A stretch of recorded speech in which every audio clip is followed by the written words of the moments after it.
Hello Abhilash Augustus யார் ஜனநாயகன் படம் வந்து ரிலீஸ் ஆயிருக்கு. அந்த படத்தோட ரிவ்யூ பார்க்கலாம் அப்படின்னு நினச்சேன் இன்றைக்கி. பட் வேணாம், அதுக்கு முன்னாடி வந்து பைரசினா என்ன அப்படின்றது சொல்லிவிட்டு, ஏன்னா பைரசி மூலமாக தான் படம் ரிலீஸ் ஆயிருக்கு. ஸோ பைரசினா என்ன, பைரசி பற்றி எல்லோரும் என்ன நினைக்கிறாங்கன்னு சொல்லிட்டு இந்த வீடியோ போட்டு டெஸ்ட் பண்ணிவிட்டு அதுக்கப்புறமா வந்து படத்தோட ரிவ்யூ போடலாம் அப்படின்னு நினைக்கிறேன். ஸோ ஃபஸ்ட்டு யாருமே பார்த்து ஒப்பீனியன் சொல்கிறதுக்கு கூட யாரும் என் வீடியோ பார்க்க மாட்டாங்க. But okay still. ஸோ இந்த பைரசி அப்படின்னா என்னென்னு பார்த்தீங்கன்னா, பை டெஃபினிஷன் அது வந்து ஒரு கெட்ட விஷயம் தான். என்னென்னா, நீங்கள் யாரோ ஒருத்தரோட ஒர்க்கை வந்து ஒரு ஆர்ட்டோ மியூசிக்கோ இல்லை வந்து வீடியோவோ ஏதோ ஒன்று வந்து பெர்மிஷன் இல்லாமல் எடுத்து நீங்கள் டூப்ளிகேட் பண்ணி நீங்கள் பார்க்குறீங்க இல்லை யூஸ் பண்ணுறீங்க. ஸோ அதுதான் வந்து காப்பி கிரியேட் பண்ணி பார்க்குறதா பைரசி.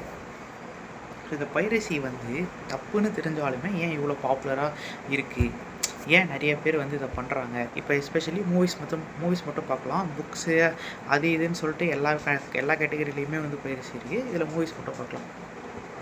ஸோ ஃபஸ்ட்டு விஷயம் வந்து, இப்போ ஒரு சினாரியோவில் நீங்கள் வந்து படம் வந்து ரொம்ப கம்மியாக பார்க்குற ஆளுன்னு வச்சுக்கோங்களேன். ஒரு வருஷத்துக்கே 4-5 படம் தான் பார்ப்பீங்க.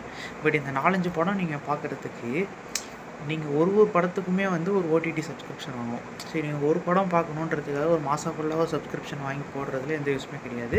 அது உங்களுக்கு வந்து காசு வேஸ்ட்டாக தான் தோணும். அப்படியே இருந்தாலுமே நீங்கள் லோயர் அமௌண்ட் செலவு பண்ணும்போது உங்களுக்கு பெஸ்ட்டு குவாலிட்டி கிடைக்காது. இப்போ எல்லா ஓடிடிலையுமே வந்து ஆட் போட ஆரம்பிச்சிட்டான். நீங்கள் காசு கொடுத்தாலே ஆட் போடுறான். ரொம்ப அதிகமாக பே பண்ணால் மட்டும்தான் ஆட் போடாமல் இருக்காங்க. ஸோ இது வந்து ஒரு வயபிளான ஆப்ஷனாகவே இருக்காது. முன்னாடிலாம் சிடி வாங்குகிற காலத்தில் நீங்கள் கொடுக்குற காசுக்கு அந்த சிடி மட்டும் வாங்கி நீங்கள் பார்த்துட்டு எத்தனை வாட்டி வேணால் திரும்ப பார்த்துக்கலாம். பட் நீங்கள் ஓடிடியில் அந்த ப்ராடக்ட்டை ஓன் பண்ணுறது கிடையாது. நீங்கள் இப்போ 1 மாதத்துக்கு சப்ஸ்கிரைப் பண்ணுறீங்கன்னா அந்த 1 மாதத்தில் வந்து அந்த 1 மாதத்துக்குள்ளே தான் நீங்கள் அந்த படத்தை பார்க்கணும். இல்லைனா அடுத்த மாதம் நீங்கள் சப்ஸ்கிரைப் பண்ணணும். அதுலேயே இன்னொரு விஷயம் என்னென்னா, எந்த படம் எப்போ அந்த பிளாட்ஃபார்மில் வருது, எப்போ அந்த பிளாட்ஃபார்ம் மட்டும் போகுதுன்றது உங்களுக்கு கண்ட்ரோலே இருக்காது. நீங்கள் ஒரு படம் ஒரு பிளாட்ஃபார்மில் இருக்குன்னு காசு கொடுத்து வாங்கினாலும் அந்த ஓனர் வந்து, அதாவது பிளாட்ஃபார்ம் ஓனர் வந்து அதை தூக்கணும்னு நினச்சா தூக்கிடலாம். சரி, இப்போ சினாரியோ பி வந்து வச்சுக்கோங்க. நீங்கள் வந்து எல்லா படமே பார்ப்பீங்க. ரிலீஸ் ஆகிற படம் எல்லாத்தையுமே பார்த்துருவீங்கன்னா கூட அப்போ கூட இது உங்களுக்கு கரெக்டான சொல்யூஷன் கிடையாது.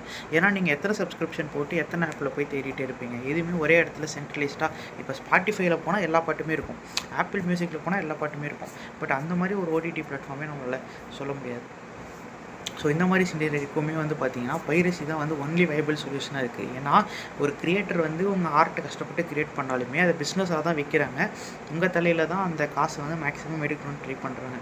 அதனால் நீங்கள் எனக்கு இவ்வளோ ரெஸ்ட்ரிக்ஷன் போடுற ஒரு ஓடிடி பிளாட்ஃபார்ம் கூட ஷேர் பண்ணிக்க முடியாத அளவுக்கு நிறைய ப்ரோட்டோக்கால்லாம் செட் பண்ணுறப்போ பீப்புள் எல்லாருமே வந்து பைரசி பக்கம் வந்து போகிறாங்க. இதுக்கு வந்து ஒரு பாப்புலரான கோட் இருக்குது. என்னென்னு பார்த்தீங்கன்னா, if buying isn't owning then piracy isn't ஸ்டீலிங்ட்டு.